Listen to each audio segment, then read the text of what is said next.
All right, this is a story that gaining some momentum. The fan that caught Shohei Ohtani's first home run as a Dodger has some hard feelings. Sam Blum is a writer for The Athletic. He got a chance to speak to this fan and the transaction that took place afterwards. Sam, where do we pick up the story here? First of all, thanks for joining us. No, yeah, thank you so much for having me. I mean, it's just kind of a wild story, and I think that there are some interesting elements to this. Obviously, this is Shohei Ohtani's first home run ball. We talked to I believe like an appraiser at Heritage Auctions who said this ball would likely be worth at least $100,000, if not more, and obviously value can kind of go up or down over time.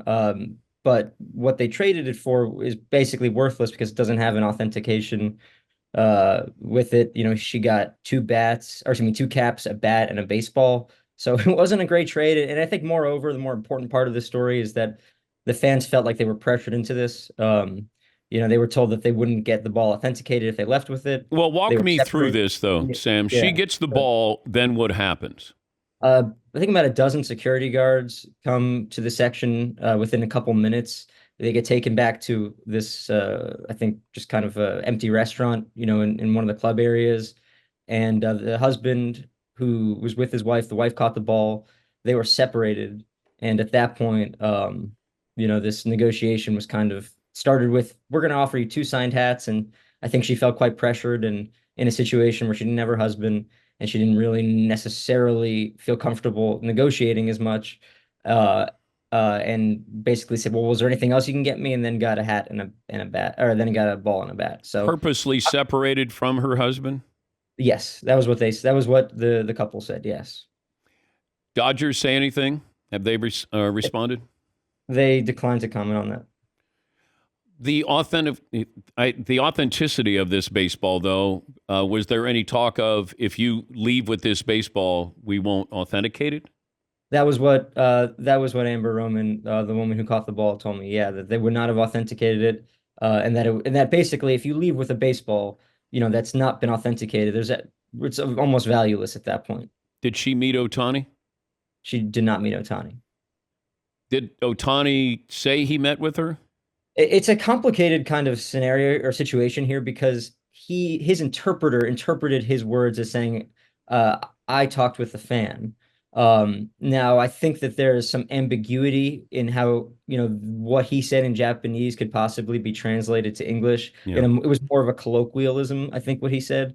And so I think that there is some gray area as to it could potentially have been he was referring to maybe staff or a different person connecting with this fan. So it's a little unclear, but it was translated from his interpreter to say, "I talked to the fan." And we reached out to the Dodgers and gave them time to kind of clarify this. And again, they declined to kind of respond to any of it. Now, she loves the Dodgers. I think she said that she's a diehard fan and was hoping to be treated better. Uh, yeah, everything has litigation, it seems like, attached to it here, Sam. Are they considering doing anything with the Dodgers? I think right now the Dodgers have basically said that they would like to invite the fan back, that they would like to reconnect with the fan, possibly to discuss the transaction. I don't know if that would mean updating the offer to some extent or doing something nice for them. I think that would be the right thing to do in this situation. That being said, I don't necessarily know if the fans would pursue any sort of legal action after that. I think right now the next step will be hopefully reconciling these fans who should have been treated better. And hopefully one thing I hope people get from this story is that from what I understand, this type of stuff isn't incredibly rare. So hopefully, when these milestone home runs are hit in ballparks across America, the fans are treated like the diehards that they are. What would you have asked for? I think it's so tough in that situation because if you're surrounded by a bunch of security guards who have probably been practicing for this moment and you're just a fan, it's probably really tough.